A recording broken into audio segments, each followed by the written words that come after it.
નમસ્કાર વિદ્યાર્થી મિત્રો, સ્વાગત છે ડિજિટલ યુગના ડિજિટલ ચેનલના પ્લેટફોર્મ ઉપર ધોરણ 9ના નાના નાના વાલા વાલા પ્યારા પ્યારા બાળકોનું. આપણને એવું થતું હશે કે 9મા ધોરણની અંદર આવી ગયા, હવે આપણે શું કરવાનું? તો કશું કરવાનું નથી. તમારે જોડાવાનું છે વિદ્યાકુલમાં. સરસ મજાની એપ્લિકેશનને તમે ડાઉનલોડ કરી છે, તો હવે તમારે બીજાને કહેવાનું છે કે ડાઉનલોડ કરે. આપણા સરસ મજાના ગણિત, વિજ્ઞાન, અંગ્રેજી અને સામાજિક વિજ્ઞાનના ફ્રી લેક્ચરો છે એ સરસ મજાના જોઈ શકે, અને આ બધા જ લેક્ચરો જોઈ શકે એના માટે આપણે તમારે માટે તૈયારી સાથે, પરફેક્શન સાથે, તમામ પ્રકારની વસ્તુ સાથે કાર્ય કરવા તૈયાર છે. જી હા, અને આજે આપણે જે લેવાના છીએ એ ધોરણ 9 સામાજિક વિજ્ઞાન પ્રકરણ નંબર 2 પ્રથમ વિશ્વયુદ્ધ અને રશિયન ક્રાંતિ. મિત્રો, ખરેખર પહેલું વિશ્વયુદ્ધ જે થયું છે એ કોના કારણે થયું છે, એને કોણ મુખ્ય પાસું ગણાવી શકાય? આમ તો ઘણા બધા પરિબળોની આપણે ચર્ચા કરવાના જ છીએ, પરંતુ એ કઈ રીતના છે એની વાત કરીશું. તો 1914થી માંડી અને 1918ના સમયગાળા દરમિયાન આ પ્રથમ વિશ્વયુદ્ધ છે એમની શરૂઆત થઈ ગઈ હતી. અને એ પ્રથમ વિશ્વયુદ્ધની જે આખી ઘટના છે એ મારે તમારી સામે રજૂ કરવાની છે. એટલે પહેલી વસ્તુ તો એ કે પ્રસ્તાવના આપણે થોડીક લેશું, એને તમને ખ્યાલ આવશે કે ક્યાંથી ક્યાં કઈ રીતના થાય. તો માય ડિયર ફ્રેન્ડ, 1914થી 1918નો સમયગાળો એ પ્રથમ વિશ્વયુદ્ધનો છે. એટલે પહેલાં તો એમ કીધું પ્રથમ વિશ્વયુદ્ધ. તમને પરીક્ષામાં ઓબ્જેક્ટિવ ક્વેશ્ચનમાં પૂછાય પ્રથમ વિશ્વયુદ્ધનો સમયગાળો જણાવો, તો 1914થી 1918. 1914માં એમની શરૂઆત થઈ અને 1918માં પૂરું થયું, એટલે 1918 સુધીના પ્રથમ વિશ્વયુદ્ધનો સમયગાળો છે. બરાબર. હવે આખી ઘટનાનો ક્રમ એવું છે કે વિશ્વયુદ્ધ છે કોઈ એકાદ બે પ્રસંગો કે પરિબળોને કારણે થતું નથી. આ પહેલી વસ્તુ તો એ. અને એની પાછળ કેટલાક જવાબદાર કારણો છે, અને એ જે કારણો છે એમાં 1 ઓગસ્ટ પ્રથમ વિશ્વયુદ્ધની શરૂઆત થઈને ત્યારે પહેલો અંશે થયો કે 1 ઓગસ્ટ 1914ના રોજ એની શરૂઆત થઈ. એ શામાંથી? તો કે જર્મનીએ છે સેડાનની લડાઈમાં ફ્રાન્સને પરાજય આપ્યો, એટલે ફ્રાન્સની હાર થઈ. જો ધ્યાન રાખજો, હજી અમેરિકાએ અંદર એન્ટ્રી નથી કરી. એટલે 1 ઓગસ્ટ 1947ના રોજ એની શરૂઆત થઈ, પણ એનું પરિબળ કયું હતું? જર્મની છે એણે ફ્રાન્સને પરાજય આપ્યો હતો. એટલે એ મુદ્દો થયો કે જર્મનીએ ફ્રાન્સને પરાજય આપ્યો, અને આ પરાજય આપ્યા પછી ફ્રાન્સને બદલાની ભાવના છે ઉત્પડી. અને પણ એ પહેલાં એણે વિચારણા કર્યું કે જર્મની શક્તિશાળી છે, હવે ફ્રાન્સ છે એ તો હારી ગયું છે. હવે આપણને કેમ કોઈ ઝઘડો થયો હોય તો આપણે સમાધાન વિચારીએ, એમ ફ્રાન્સે પહેલાં સમાધાન વિચાર્યું અને પછી પોતાની કૂટનીતિ અપનાવી કે હવે આના ઉપર એટેક કરી શકાય. એટલે ફ્રાન્સે સંધિ કરી, અને આ સંધિનો જે સમયગાળો હતો એ 1871ના સમયની અંદર જે સંધિ કરવી પડી હતી એનો સમયગાળો હતો. એ અનુસાર પછી નક્કી થયું કે યુદ્ધનું દંડ અને પોતાના 2 પ્રદેશો છે એ જર્મનીને આપવા. જો સંધિમાં નક્કી કર્યું, જર્મનીએ કીધું કે અમે કહીએ એટલો યુદ્ધનો દંડ આપો, અમે કહીએ તે 2 પ્રદેશ આપો તો સમાધાન કરશું, નહીંતર સમાધાન અમે કરવાના નથી. એટલે યુદ્ધ દંડ એ કોણે? ફ્રાન્સે આપવાનો. કોને આપવાનો? જર્મનીને આપવાનો. બરાબર. તો યુદ્ધ પેટે એ જેટલો દંડ માગે છે તે દંડ આપવાનો છે. ફરી વખત સમજો, સંધિ કરવા માટે જર્મની છે એણે ફ્રાન્સની સામે શરત મૂકી કે અમે જે કહીએ એ તમારે કરવું પડશે, તો અમુક રકમનો દંડ તમારે આપવાનો, અને 2 પ્રદેશોની માંગણી કરી છે. એટલે પહેલું યુદ્ધનો દંડ આપવો. એટલે ફ્રાન્સ છે એણે કહી દીધું કે હા, અમે તમને યુદ્ધ માટેનો જે કંઈ દંડ થયો છે એ તમને આપી દઈશું. 2 પ્રદેશો, એમાં એક છે આલ્ચેસ અને બીજું છે લોરેન્સ. આ 2 પ્રદેશો આપવાના, આલ્ચેસ અને બીજું છે લોરેન્સ, આ બે પ્રદેશો આપવાના. એટલે પરીક્ષામાં ઓબ્જેક્ટિવમાં ધ્યાન રાખજો, તમને એવું પૂછાય કે ફ્રાન્સ સરકારે સમાધાન માટે કે સંધિ માટે કે યુદ્ધ વિરામ માટે જર્મનીને કેટલા પ્રદેશો આપ્યા? 2. કયા કયા? આલ્ચેસ અને લોરેન્સ, આ 2 પ્રદેશો આપ્યા. હવે જર્મની સાથે ફ્રાન્સની સંધિ થઈ ગઈ એટલે આ 2 દેશો છે એ સામ સામે સંધિ કરી અને સંધિ કરવાની આ શરત હતી. એ શરત મુજબ જર્મનીને તમામ વસ્તુ મળી ગઈ છે. ફ્રાન્સ છે એને એવું લાગ્યું કે હાઈલા આ તો આપણું અપમાન થયું. એક તો યુદ્ધમાં જીતી ગયા, પછી પાછું આપણને બંદી બનાવી લીધા અને આપણને એવું કીધું કે ભાઈ આ નહીં ચાલે, અમે કહીએ એ નિયમથી સંધિ થશે. એટલે અપમાનજનક વાત લાગી ફ્રાન્સને કે દુનિયાની સામે અમારું અપમાન થયું છે અને ક્યારેય ભૂલી ન શકાયું. અને આમ આજે ફ્રાન્સે સંધિ કરી જર્મની સાથે અને એ સંધિને કહેવામાં આવે છે ફ્રેન્કફર્ટની સંધિ. આ ફ્રેન્કફર્ટની જે સંધિ છે એ પ્રથમ વિશ્વયુદ્ધનું મુખ્ય કારણ બન્યું મિત્રો. આ યાદ રાખજો, ફ્રેન્કફર્ટની સંધિ પ્રથમ વિશ્વયુદ્ધનું મુખ્ય કારણ બની ગયું અને એક યુદ્ધના અંતમાંથી જ બીજા યુદ્ધના બીજ રોપાયા. એટલે ધ્યાન રાખો, જર્મની અને ફ્રાન્સ વચ્ચે જે યુદ્ધ થયું એમાં જર્મની જીતી ગયું, ફ્રાન્સની હાર થઈ. એટલે સમાધાન કરવાનું ફ્રાન્સે વિચાર્યું તો જર્મનીએ શરત મૂકી કે યુદ્ધનો દંડ આપવાનો, આલ્ચેસ અને લોરેન્સ 2 પ્રદેશો આપવાના. ફ્રાન્સે હા પાડી દીધી અને સમાધાન કરી લીધું. પણ ફ્રાન્સના મગજમાં એ હતું કે આપણે આનો બદલો લઈશું. આવે ને, પથ્થર કા જવાબ ઈંટ છે, સોરી ઈંટ કા જવાબ પથ્થર છે. હા, એવું કંઈક આવે.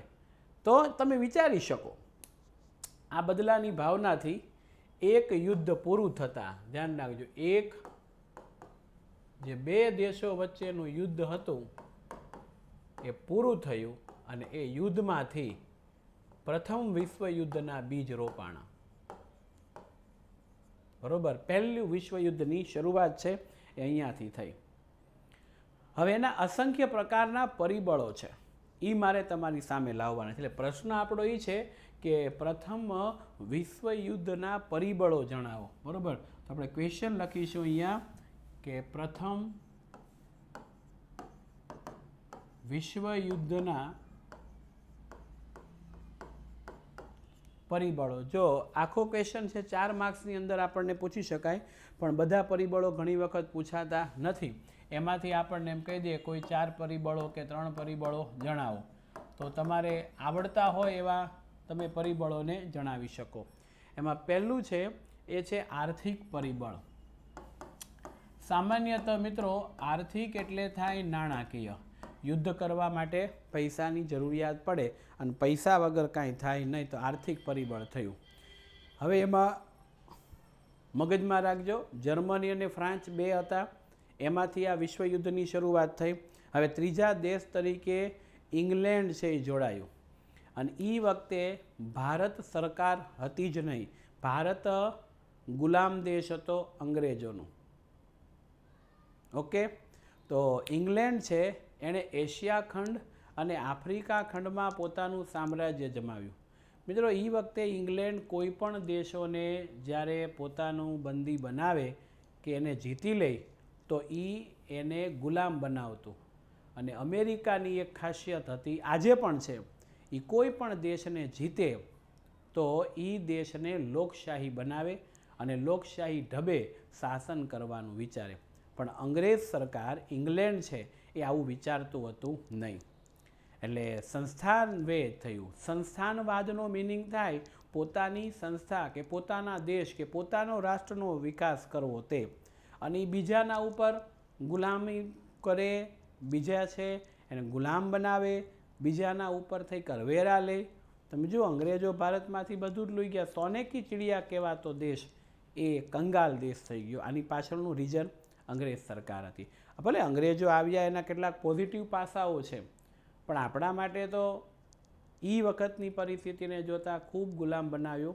ઔદ્યોગિક ક્રાંતિ થઈને, ઔદ્યોગિક ક્રાંતિ છે એના કારણોસર ભારતના ઉદ્યોગો પડી ભાંગ્યા. નહીંતર જ્યારે કોઈને ધાતુ વિદ્યાની ખ્યાલ નહોતો, વીજળી ન હતી, આ બધું જ નહોતું, ત્યારે હાથ વણાટથી ચાલતા આપણા ઉદ્યોગો ખૂબ સરસ હતા. બરાબર. તો આર્થિક રીતે દુનિયાના ઘણા બધા દેશો છે એ પડી ભાંગે છે, એ વાત ખાસ ધ્યાન રાખજો. એટલે અહીંયા બે સંસ્થાનવાદ થયું. એક ઇંગ્લેન્ડે એન્ટ્રી કરી, એટલે એશિયા ખંડના ઘણા બધા દેશોને ગુલામ બનાવ્યા, અને આફ્રિકા ખંડમાં પણ એને વિશાળ સામ્રાજ્ય જમાવ્યું. આર્થિક પરિબળમાં એ થયું કે ઇંગ્લેન્ડ દ્વારા એશિયા ખંડ અને આફ્રિકા ખંડની અંદર સંસ્થાનવાદ થયો. સંસ્થાનવાદ થયો. મિત્રો સંસ્થાનવાદ એટલે ફરી વખત કહી દો, કોઈ પણ પ્રદેશને પોતાનો પ્રદેશ વિસ્તારવા માટે કરવામાં આવતી પ્રવૃત્તિ એ સંસ્થાનવાદ કહેવાય. એ યુદ્ધ દ્વારા પ્રદેશ મેળવે તોય ભલે, કોઈ રાજાને જોહુકમી પરાણે જબરજસ્તી કરીને યુદ્ધ કરીને પણ મેળવે તો પણ ભલે, અને કોઈ પ્રદેશોને ખાલસા કરીને પડાવી લે તોય ભલે. આ ઇંગ્લેન્ડની એક નીતિ હતી. તેણે બધાય દેશોને શોષણ કરીને પોતાની જે આર્થિક સ્થિતિ છે સુધારેલી. ઇંગ્લેન્ડે પોતાની આર્થિક સ્થિતિને સુધારવા માટે, ધ્યાન રાખજો, આર્થિક સ્થિતિને સુધારવા માટે આ કામ કર્યું, અને બીજા દેશોને એ ગુલામ બનાવે. આ ધ્યાન રાખજો. અને સંસ્થાનવાદ ઝડપથી પુષ્કળ રીતે આગળ વધી રહ્યો હતો. એમાં એના દેશમાં યુરોપ ખંડમાં કાચા માલની જરૂરિયાત હતી, એ બધી અહીંથી પૂરી પાડતી. ક્યાંથી? એશિયા ખંડ અને આફ્રિકા ખંડમાંથી. એટલે હવે જે હરીફાઈ હતી એ અંગ્રેજ સરકારને આવવાથી આપણી હરીફાઈ કોઈની હારે ન થઈ. કેમ કોઈની સાથે ન થઈ? કે યુરોપ ખંડના જે દેશોના લોકો ભારતમાં વેપાર કરવા આવતા એને અંગ્રેજો અટકાવી નાખે. અંગ્રેજો અટકાવી નાખે, પણ એ પોતે શું કરે? કાચો માલ ભારતમાંથી લઈ જાય, ઇંગ્લેન્ડની અંદર વસ્તુ બનાવે ને એ વસ્તુ પાછી દુનિયામાં વેચે. એટલે મોટી આવક છે ઇંગ્લેન્ડ સરકારને થતી. અને આ બાજુએ વિચારીએ તો ઇંગ્લેન્ડ સરકાર જર્મની સામે પણ ગયો. તો ઘટના શું બની કે જર્મનીએ ઇંગ્લેન્ડ તથા ફ્રાન્સની તુલનામાં સસ્તો માલ આપવા માંડ્યો. જો બે દેશો હતા, એક હતો ફ્રાન્સ અને બીજો હતો જર્મની.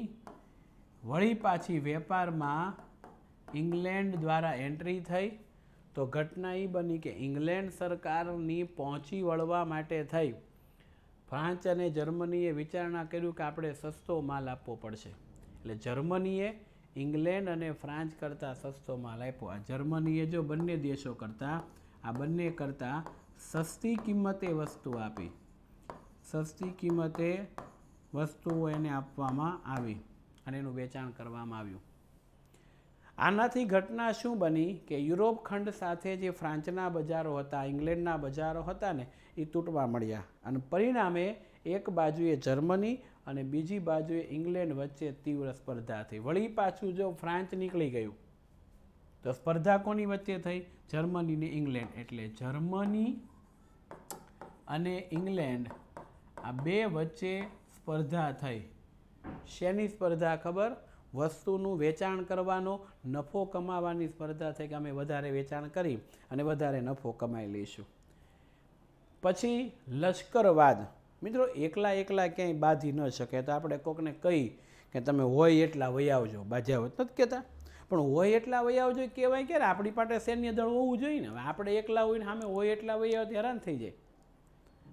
બરોબર છે.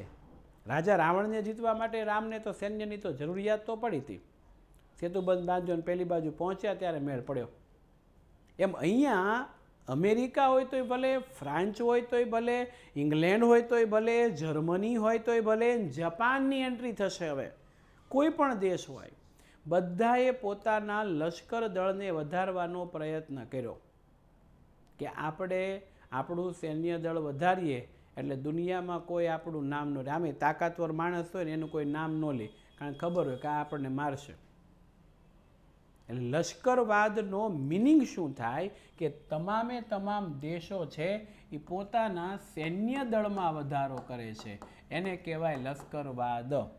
હવે સૈન્ય દળ વધે એટલે ઓટોમેટિક હથિયારો વધવાના. હથિયારો વધે એટલે ઓટોમેટિક યુદ્ધ સામગ્રીનું પ્રમાણ વધતા એકબીજાને યુદ્ધ કરવાના ભણકાર થાય. ઠંડુ વિશ્વ યુદ્ધ યાદ કરો. પ્રથમ ચેપ્ટરની અંદર આપણે જોઈ ગયા કે યુરોપ ખંડમાંથી બધા આવ્યા અને પછીના જે યુદ્ધના માહોલમાં અમેરિકા અને રશિયા વચ્ચે ઠંડા યુદ્ધો થયા. ઠંડુ યુદ્ધ એટલે બરફ પડે ને એવું ન હોય. ઠંડુ યુદ્ધ એટલે સામસામી ધમકી આપવાની, કોઈ મોટું યુદ્ધ નહીં, બાંધવાનું નહીં, ઝઘડો નહીં, પણ એકાબીજાને ધમકી આપ્યા કરે તે, અને એ ઠંડુ યુદ્ધ તરીકે ઓળખાય. અને હવે બરોબર ધ્યાન રાખજો, યુરોપ ખંડમાં રાષ્ટ્રવાદની પ્રાદેશિક વિસ્તાર માટે હરીફાઈ થવા માંડી અને આ હરીફાઈમાં બળ આવશ્યક હતું, મહત્વનું હતું. એટલે હવે ધ્યાન રાખજો, ઇંગ્લેન્ડ, જો કયા કયા દેશો આવ્યા? ઇંગ્લેન્ડ, ફ્રાન્સ, જર્મની હતા, ફ્રાન્સ, ઓસ્ટ્રિયા. મિત્રો ધ્યાન રાખજો, ઓસ્ટ્રિયા અલગ છે. રશિયા, જો રશિયા પાછી સામ્યવાદી સરકાર ધરાવે. આ રાષ્ટ્રોએ પોતાના સૈન્યની તાકાત વધારી અને તે દેશોએ તમામ સૈન્યની તાકાતની અંદર વધારો કર્યો. બીજી બાજુએ સામે પક્ષે જાપાનની એન્ટ્રી થઈ. હવે જો આ એના ઓપોઝિટ થઈ જશે, વિરોધી દેશ થઈ જશે. એટલે બીજી બાજુએ જાપાન આવે છે, એશિયા ખંડના જાપાનની એન્ટ્રી થઈ. હવે એક વસ્તુ ધ્યાન રાખજો, આ વખતે મિત્ર રાષ્ટ્ર અને ધરી રાષ્ટ્રો બે વચ્ચે જૂથ વહેંચાય છે. 42 મિત્ર રાષ્ટ્રો છે અને 4 ધરી રાષ્ટ્રો છે, એની વચ્ચે વહેંચાયેલું વિશ્વ છે. અને અમેરિકા છે એ પછી પક્ષ પલટો કરે છે. રેડી? ફરી વખત 42 મિત્ર રાષ્ટ્રો, 4 ધરી રાષ્ટ્રો છે. આ મિત્ર રાષ્ટ્રોની અંદર અમેરિકા પછી પક્ષ પલટો કરશે અને શરણાગતિ સાથે યુદ્ધને પૂરું કરવાનું છે પહેલાંની. અને જાપાન, ઇટાલી અને જર્મની, આ કેટલાક દેશો છે એણે ફરજિયાત લશ્કરી તાલીમ શરૂ કરી. આ તમામ દેશોએ ફરજિયાત લશ્કરી તાલીમ શરૂ કરી. હવે આ જે લશ્કરી તાલીમ શરૂ થઈ એમાં એક બાજુએ લશ્કરવાદને ઉત્તેજન થયું અને આર્થિક સ્પર્ધામાં લશ્કરવાદના તત્વો છે એ ઉમેરાઈ ગયા. હવે પાછું ઝઘડો એ થયો કે આ બધા દેશો પાછા ભલે આમ વિરોધી હોય પણ આમ એકબીજા અંદરો અંદર સંધિ કરીને મળવા મળ્યા. એટલે કોનો ટાટીઓ ખેંચીને કોને પાડે એ નક્કી નહીં. સમજ પડી? એટલે જૂથબંધી આવી અને ગુપ્ત સંધિ આવી. એટલે ત્રીજો મુદ્દો એ છે કે એની અંદર જૂથબંધી ને ગુપ્ત સંધિ આવી. જૂથબંધી અને ગુપ્ત સંધિ. ગુપ્ત સંધિનો મિનિંગ થાય એકબીજાને ખબર ન પડે એ પ્રમાણે સંધિ કરવી, તેને ગુપ્ત સંધિ કહેવાય. ક્યાંથી થયું? તો કે પ્રથમ વિશ્વ યુદ્ધની શરૂઆત થઈ એટલે ગુપ્ત કરારો અંદરો અંદર થયા. આ દેશો સામસામા આવી ગયા છે પણ આ પાછા અંદરો અંદર પાછા ભેગા થઈ જાય તો એ કોઈ ત્રીજા દેશને પાડવાની સત્તા કરે. હજી આ બધામાં અમેરિકાએ એન્ટ્રી લીધી નથી. અમેરિકા આવશે મોડીથી. તો પ્રથમ વિશ્વયુદ્ધ જ્યારે પૂરું થયું એ પહેલાં બે જૂથોની અંદર વહેંચાયું હતું. એક બાજુએ જર્મની હતું, ઓસ્ટ્રેલિયા હતું, હંગેરી હતું, બલ્ગેરિયા હતું. જર્મની, ઓસ્ટ્રેલિયા, હંગેરી ને બલ્ગેરિયા. અને બીજી બાજુએ તુર્કસ્તાન જૂથ જે આખું હતું એ તુર્કસ્તાન જૂથની અંદર ઇંગ્લેન્ડ, ફ્રાન્સ અને રશિયા અને જાપાન જેવા મોટા દેશોનું બળ હતું. આ બંને વચ્ચે ઈર્ષ્યા થતી, દુશ્મનાવટ થઈ ગઈ, એકબીજા વચ્ચે શંકા થઈ, ભયનું વાતાવરણ ઊભું થયું. હવે તમે જુઓ, તુર્કસ્તાનની અંદર જૂથબંધી હતી, એમાં ઇંગ્લેન્ડ ને ફ્રાન્સ ને રશિયા હતું. તો રશિયાને એમ થયું કે ફ્રાન્સ આપણી સાથે ગદ્દારી કરી શકે ખરું, ને ફ્રાન્સને એમ થાય ઇંગ્લેન્ડ ગદ્દારી કરશે. આમાં અંદરો અંદર જૂથબંધી થઈ અને એ જૂથબંધીના કારણોસર બીજા વિશ્વયુદ્ધની શરૂઆત થઈ. તો મુદ્દો એ છે, પહેલા વિશ્વયુદ્ધની શરૂઆતમાં શું હતું? તો જર્મની અને ફ્રાન્સ વચ્ચેનું યુદ્ધ હતું. બીજા વિશ્વયુદ્ધની શરૂઆતમાં શું હતી? અંદરો અંદર થયેલી રાષ્ટ્રોની શંકા કુશંકા વાટાઘાટોથી જે ગુપ્ત સંધિઓ થતી હતી તે. તો અહીંયા બે વસ્તુ યાદ રાખવાની કે પ્રથમ વિશ્વયુદ્ધ છે માં આંતરિક સંધિ થઈ. આંતરિક સંધિનો મિનિંગ થાય અંદરો અંદર દેશો એકબીજા સાથે મળી ગયા. આ બધાને એમ થાય કે આપણે બધા એક છીએ, આ બધાને એમ થાય કે આપણે બધા એક છીએ. હવે આમાં આ જર્મની હોય ઓસ્ટ્રિયામાં મળી ગયો હોય, પાછું રશિયા છે એ પાછું જાપાન સાથે સંધિ કરતું હોય. તો પેલી કહેવત છે ને, દોસ્ત કા દોસ્ત દુશ્મન હોતા હૈ, યા થયું.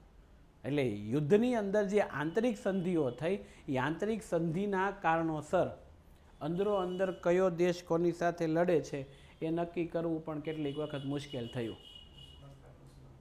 હા, એવું કંઈક આવે ને, દુશ્મન કા દુશ્મન દોસ્ત હોતા હૈ. હા, એવું કંઈક છે તો ખરી. આજે મને યાદ આવી ગયું. એટલે ચાલે રહે, આપણે કંઈ થોડા કહેવતલાલ પરિવાર છીએ, બરોબર છે. એટલે મુદ્દો થયો. પછી યુદ્ધની શરૂઆત થઈ. હવે ઉગ્ર રાષ્ટ્રવાદની ભાવના. ઉગ્ર રાષ્ટ્રવાદ એટલે શું? એ બધાય દેશો એવું ઈચ્છે કે દુનિયા ઉપર અમે જો હુકમી કરીએ અમે જીતી જઈએ. જાપાન એમ થાય કે અમે જીતી જાય, ઇંગ્લેન્ડ એમ થાય અમે જીતીએ, ફ્રાન્સને એમ થાય અમે જીતીએ, અને આ પાછા અંદરો અંદર બાધે ભેગા હોવા છતાંય. એટલે એને કહેવાય ઉગ્ર રાષ્ટ્રવાદની ભાવના. અને ચોથો મુદ્દો આપણો છે ઉગ્ર રાષ્ટ્રવાદની ભાવના. તો ઉગ્ર રાષ્ટ્રવાદની ભાવના છે એની વાત કરી છે. ક્યાંથી આવ્યું? તો બેલ્જિયમ અને ગ્રીસ આ બે પ્રદેશો, યુરોપ ખંડમાં બેલ્જિયમ અને ગ્રીસ બે પ્રદેશો છે એ સ્વતંત્ર થયા. અને એ જ વખતે ઇટાલી છે અને જર્મની છે એનું એકીકરણ થયું. જર્મનીના જે ભાગલા થયા હતા એ જર્મનીનું એકીકરણ થાય છે. એ પરિબળો ઉગ્ર રાષ્ટ્રવાદની અંદર હતા. એટલે બેલ્જિયમ અને ગ્રીસ આ બે દેશો સ્વતંત્ર થયા, એને સ્વતંત્રતા મળી ગઈ. અને એ જ વખતે જર્મનીના હિટલરશાહી શાસન છે. ત્રીજા પ્રકરણના વિડીયોઝની અંદર હું એ મૂકવાનો છું, એટલે તમે પ્લીઝ જોજો, બહુ મજા આવે એવું છે. હિટલરનું જીવન ચરિત્ર આખું છે. એને આખું વિશ્વને પોતાના મુઠ્ઠીમાં કરી લેવી હતી. અત્યારે તો ધીરુભાઈ અંબાણીના દીકરા છે એ આખી દુનિયાને મુઠ્ઠીમાં કરી લીધી. 4G લઈ આવ્યા, 5G લાવવાના છે. આ તો હિટલરની વાત છે, જૂના જમાનાની, જ્યારે ક્યાંય નહોતું હતું, તલવાર બરછી લઈને બાંધવા નહોતું. તો એ ફ્રાન્સ છે, જર્મની છે, ઇટાલી છે, આ બધા દેશો ઉપર ધીમે ધીમે એનું સામ્રાજ્ય વધતું ગયું.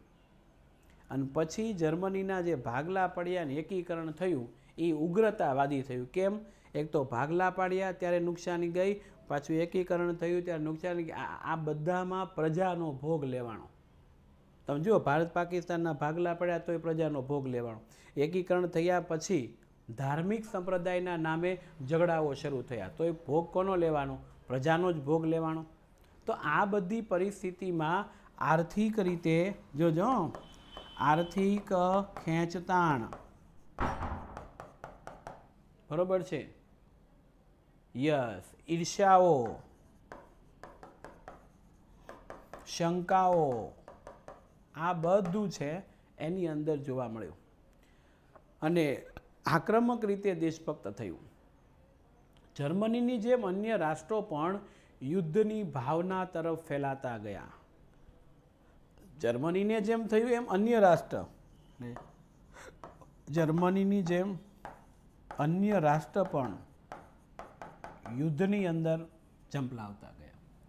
અને હવે આ યુદ્ધ માટેનું પાંચમું રીઝન છે વર્તમાન પત્રોનો ફાળો. જો વર્તમાન પત્રોનો ફાળો, વર્તમાન પત્રો એટલે સમાચાર પત્રોમાં બધું છપાઈને મેળવું આવવા, એટલે પરસ્પર આકરા ઉશ્કેરણીજનક જેને કહી શકાય, અને જૂઠ્ઠા લખાણો છે એકબીજા દેશો વચ્ચે છપાઈને મેળા આવવા, અને એના લીધે વિરુદ્ધમાં ઝેર ઓંકવામાં આવ્યું. અને પ્રજાને એવું થયું કે આપણે સાચા છીએ, આપણે જ આમ કરવાનું છે. દરેક દેશને રાષ્ટ્રભાવના તો બધાની હોય ને હોય જ. અને આ રાષ્ટ્રભાવનાના આધીન આ ઘટના બને છે. અને એટલા માટે આ મુદ્દો આપણને આપ્યો છે કે શાંતિથી બેઠેલા સમાધાન કરવાનો પ્રયત્ન જે કરવાનો હતો એની જગ્યાએ આ વર્તમાન પત્રોએ જે લોકો શાંતિથી બેઠા હતા તેને ઉશ્કેરણીજનક લખાણથી યુદ્ધ માટે સામસામા લાવી દીધા. એટલે યુદ્ધ માટે સામસામા લાવી દીધા. એટલે આ 5મો મુદ્દો છે. 6થો મુદ્દો છે યુદ્ધ અંગેનું તત્વજ્ઞાન. ખાસ ધ્યાન રાખજો, યુદ્ધ અંગેનું તત્વજ્ઞાન છે આ ખૂબ મહત્વનું. યુદ્ધ અંગેનું તત્વજ્ઞાન. માય ડિયર ફ્રેન્ડ, તમારી પાસે પાઠ્યપુસ્તક હોય તો એની અંદર તમે જુઓ તો તમને ખ્યાલ વધારે આવશે કે યુરોપમાં હવે યુદ્ધ એ જ કલ્યાણની નીતિ આવી. આજના જો યુરોપ ખંડમાં યુદ્ધ એ જ કલ્યાણ આવી એક નીતિ થઈ. તમે યુદ્ધ કરો તો જીતશો, નહીંતર જીતી નહીં શકો. અને એટલું બધું જોર પકડ્યું, ટ્રિસ્કે જેવા જર્મન લેખકોએ સિદ્ધાંત પ્રચલિત કર્યો કે શક્તિમાનને જ જીવવાનો હક છે. લેખક છે ટ્રિસ્કેટ, એણે કીધું કે આ દુનિયામાં જે સૌથી વધારે શક્તિશાળી છે શક્તિમાનને જ જીવવાનો અધિકાર છે. જે વ્યક્તિ શક્તિમાન નથી એને જીવવાનો અધિકાર નથી. એટલે શક્તિમાનને જીવવાનો અધિકાર છે. અને નિત્સે નામના જર્મન લેખકે એવું કર્યું કે પવિત્ર કાર્ય ગણાવ્યું. આ યુદ્ધને તો એણે પાછું કેવું ગણાવ્યું? પવિત્ર કાર્ય છે એવું એણે કરાવ્યું. લેખક છે નિત્સે, એમણે એવું કીધું કે આ યુદ્ધ પવિત્ર કાર્ય છે. હવે તત્વજ્ઞાનીઓ છે ને તત્વજ્ઞાન સર્જાયું. અને ઓસ્ટ્રેલિયાના જે રાજકુમાર છે એની પત્ની બ્લેક હેન્ડ નામની સર્બિયાના ઉગ્રવાદી સંસ્થાના સભ્યોએ એને ગોળી મારીને હત્યા કરી. અને આજે આખી ઘટના થઈ એમાં સર્બિયાનો હાથ હોવાથી ઓસ્ટ્રેલિયાએ આક્ષેપ મૂક્યો અને 48 કલાકમાં તેના ગુનેગારોને પકડીને ઓસ્ટ્રેલિયા સમક્ષ હાજર કરવાનું સર્બિયાને આખરી નામું આપ્યું કે તમે 48 કલાકમાં મારી પત્ની બ્લેક હેન્ડ છે એમને જ એણે ગોળી મારી છે અને પકડીને લાવો. અને સર્બિયાએ પોતે આ બાબતથી અજાણ હોવાનું છે. એણે એવું કીધું કે અમને આ બાબતની કાંઈ ખબર નથી અને અમારા તરફથી આવું કંઈ થયું નથી. એટલે ઓસ્ટ્રેલિયાએ સર્બિયાનું કશું નહીં સાંભળતા સર્બિયા સામે યુદ્ધ જાહેર કર્યું ને પ્રથમ વિશ્વ યુદ્ધનો પ્રારંભ થયો. એટલે આ ઘટના થઈ ઓસ્ટ્રેલિયા અને જે રાષ્ટ્રમાંથી ઘટના બની છે સર્બિયા. આ બંને છે એ સામસામે આવી ગયા અને એમણે યુદ્ધ જાહેર કર્યું. એ પણ એક પ્રથમ વિશ્વયુદ્ધની ઘટના ગણાય છે. તો માય ડિયર ફ્રેન્ડ, આ આખી જે બાબત થઈ એ પ્રથમ વિશ્વયુદ્ધ કઈ રીતના કેમ થયું છે એટલા કે એના પરિબળો છે એની વાતો છે. તો ફરીથી આની સાથે જોડાયેલા ટોપિક સાથે નવા વિડીયો સાથે આપણે મળીશું. ત્યાં સુધી રજા આપશો. જય હિન્દ, જય ભારત. આવજો આવજો. જય જય સામાજિક વિજ્ઞાન. Bye bye. આવજો.